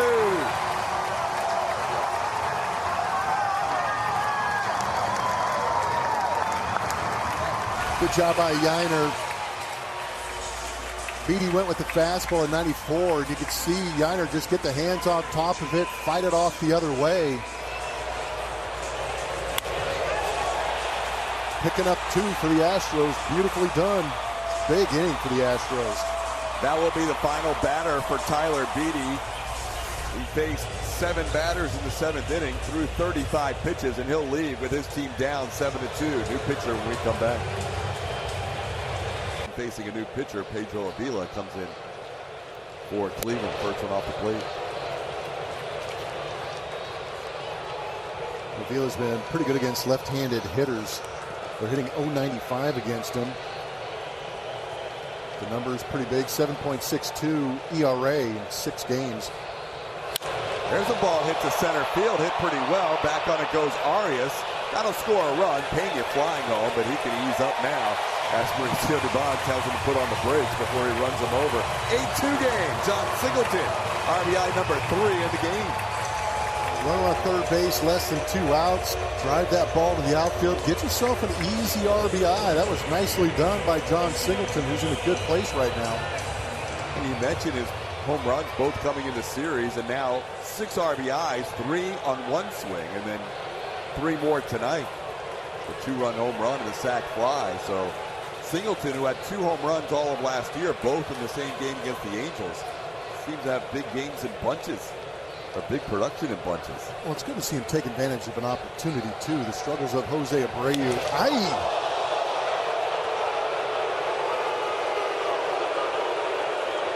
Dubon looks to be okay, but that pitch was racing up and in at 93.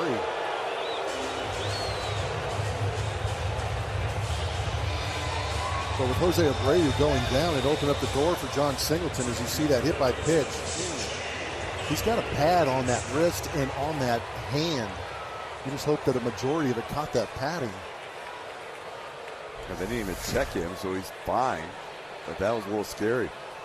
The guy who led off the inning with a triple now bats for the 2nd time in the inning. Jake Myers takes a strike. Myers tripled on a ball that got past Gabriel Arias, and then he kind of swiped at it and knocked it towards the wall in center field. The Astros' 2nd triple in as many innings. They had 1 triple all year before the 6th inning tonight. Now they have 3. Myers down to the count 0-2. But the Astros offense continues to produce runs. I know last night they were held to 2 in 10 innings of work, but 10 runs on Tuesday night, 8 more runs tonight, and overall this dearth of runs here at Minute Maid Park from 2023, we can kind of bury that story a little bit because 2024 has been a whole different story in terms of runs at home versus runs on the road. Yeah, they're flipping the script a little bit, much to the delight of the Astro fans who were showing up here at Minute Maid Park, because that was not the case last season. Even in the postseason, as we well know, all 4 games being lost in the World Series at home. But coming into tonight, the Astros have scored 74 runs at home compared to 60 on the road in the same number of games. 14 more runs at home. They add 8 to that total tonight.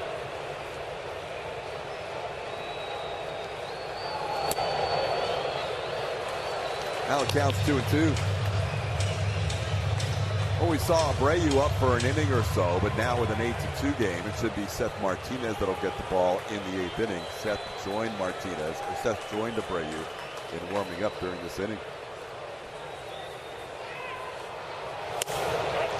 That'll be a strikeout to end the inning. But 10 batters to the plate, and the Astros score 5. We'll face the 2, 3, 4 hitters here for the Guardians in the 8th inning. Andres Jimenez, Jose Ramirez, and Josh Naylor. Big 5-run bottom of the 7th for a couple of reasons. The obvious one is you want as many runs as possible to win this game, and the Astros are now leading 8-2. But it also gave the Astros an opportunity to sit Brian Abreu. Had Abreu been used tonight, he might not be available for that first game against the Mariners tomorrow. So you hope Seth Martinez can pitch well in the 8th and maybe even cover the last 6 outs. So he gives up an initial hit here in the 8th inning as Jimenez has his second hit of the night. Now, word from Jack in the Box. If Hader was used tonight, he might not be available for the opening game against the Mariners tomorrow. So we'll see how it all plays out, but hopefully Seth can do his job here with a 6-run lead as he misses in to Jose Ramirez, who's 1-0. No, I like where your head's at. Got the division leaders in town. Like to have all your weapons available. Both these teams have been using up their bullpens a lot lately. This one slicing away from Myers. Dubon's on the move. Dubon makes the catch. Myers went for a diving attempt behind Doobie, and Mauricio stuck up his glove and made the play. So Myers gets a jersey full of dirt for the dive, and Dubon made the catch. Tell you what, the adventure's been in the outfield tonight. Both sides. Jake Myers showing some range, laying out, trying to make the superstar catch, and that ball slicing back to Mauricio Dubon makes the play. Man, what's going on out there? That one scoots away from Yainer Diaz. Jake's had some tough opportunities because they've been low percentage catches for him, but he covers so much ground. And it's a full head of steam. It's not like you could just hit the brakes and pull up. Fortunately, we've avoided collisions twice tonight between Myers and Tucker, and now Myers and Dubon.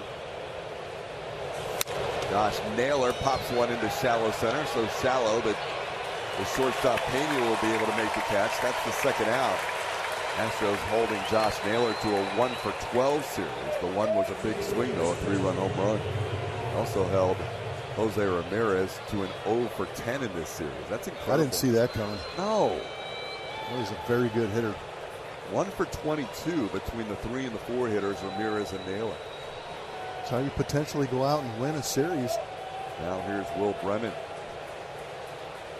Brennan's had a couple of hits tonight and last night.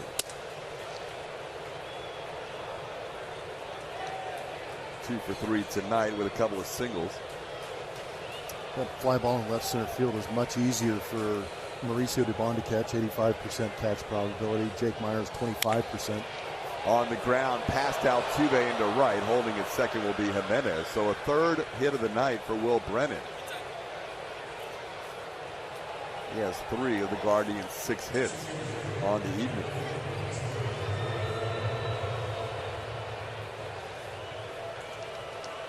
Estevan Florial will bat. Florial has 1 hit in the series and 10 at-bats. It was a 3-run home run. As Yainer Diaz goes out to talk to Seth Martinez here.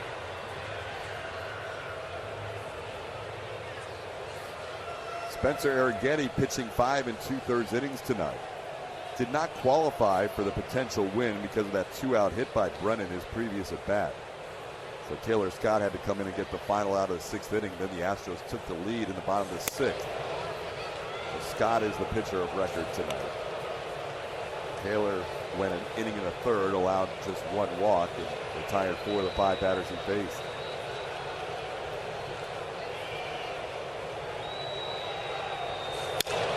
That ball hit pretty well towards left, but Dubon has it lined up and makes a jumping catch to end the inning.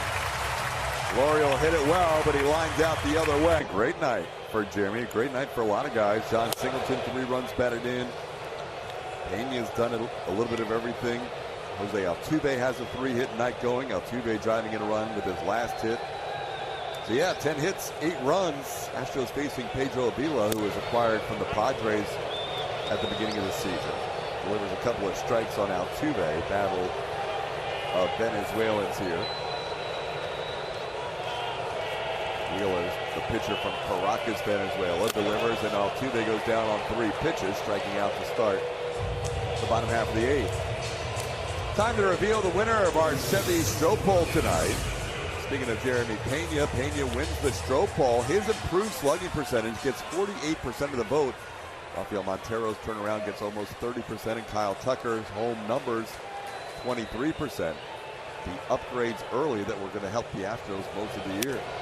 Bregman fouls one back to the screen. It's 0-1.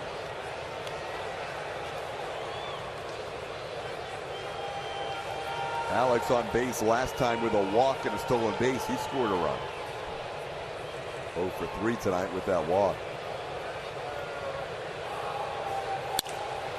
That one in the air to right. Brennan comes in. Makes the play for the second out. Well, not many games do the Astros win when Yordan Alvarez doesn't reach base, but he's the only hitter in this lineup who has not reached base tonight as he gets a 5th opportunity here. Yordan will try and snap an 0 for 17, no 0 for 16 right now in his last 4 games. 0 for 4 with a couple of strikeouts. Seen this before with Yordan. It usually just takes one swing to get him locked in again. That's so true. And the Mariners are a team he's done damage against in the past, so maybe a good swing here will get him ready for the weekend series. It's only his 7th game in that 3rd spot.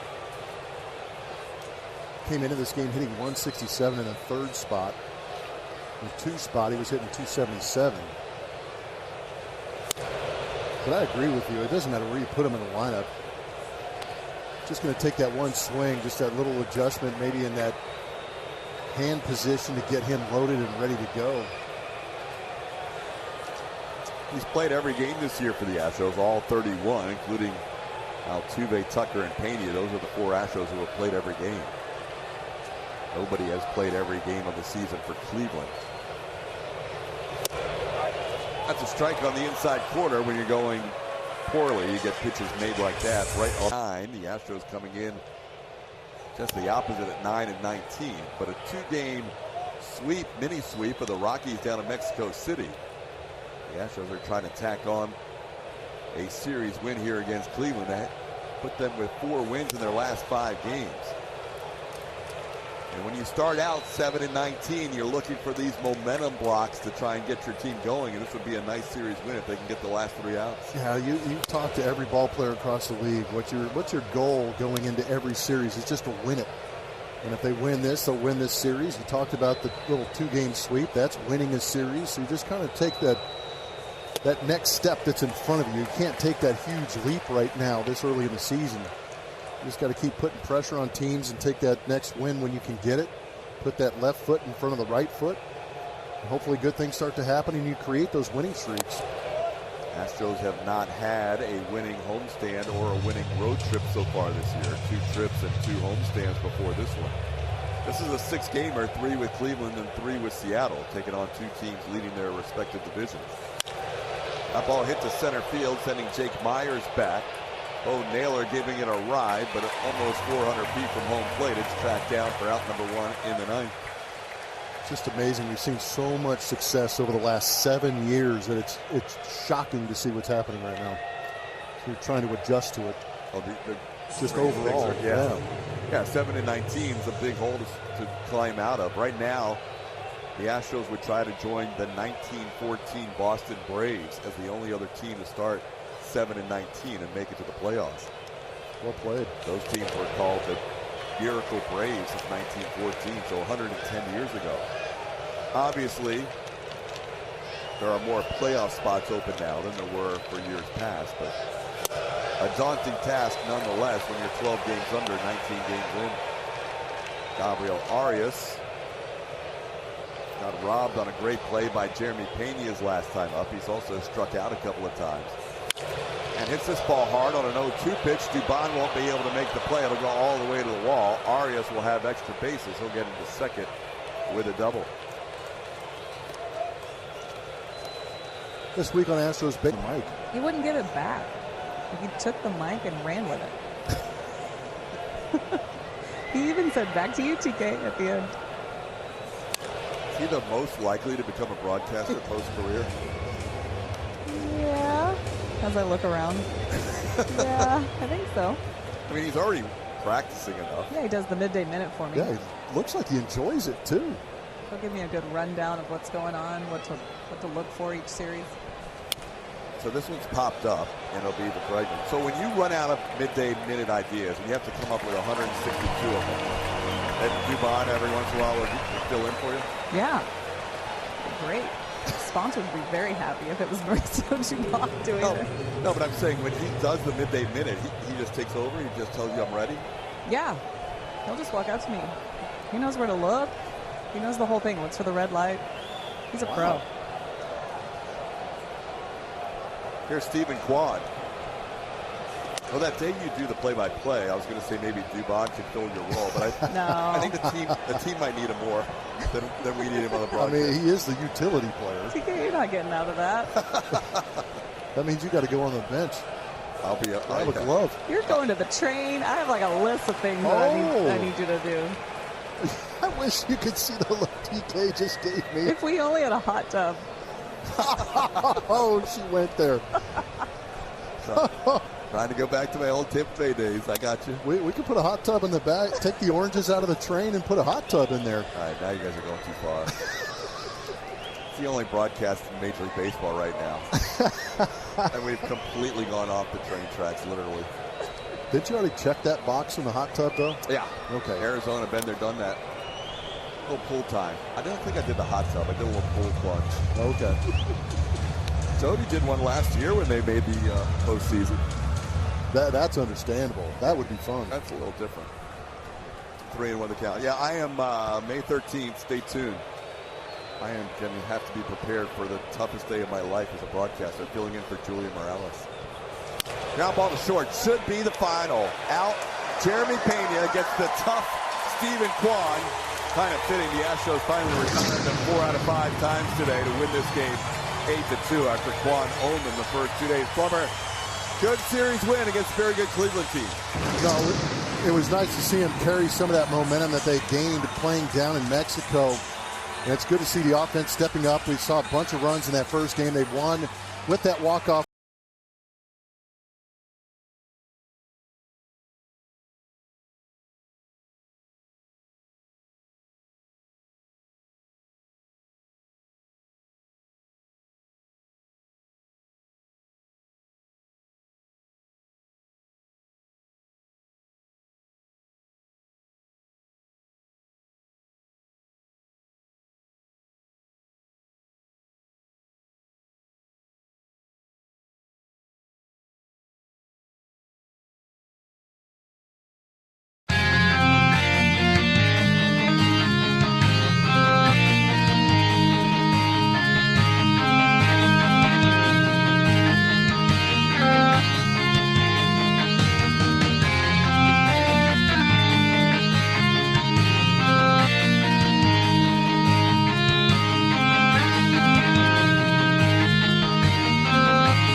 the 2-3-4 hitters here for the Guardians in the 8th inning. Leandros Jimenez, Jose Ramirez, and Josh Naylor. Big 5-run bottom of the 7th for a couple of reasons. The obvious one is you want as many runs as possible to win this game, and the Astros are now leading 8-2. But it also gave the Astros an opportunity to sit Brian Abreu. Had Abreu been used tonight, he might not be available for that first game against the Mariners tomorrow. So you hope Seth Martinez can pitch well in the 8th and maybe even cover the last 6 outs. But he gives up an initial hit here in the 8th inning as Jimenez has his second hit of the night. Now, a word from Jack in the Box.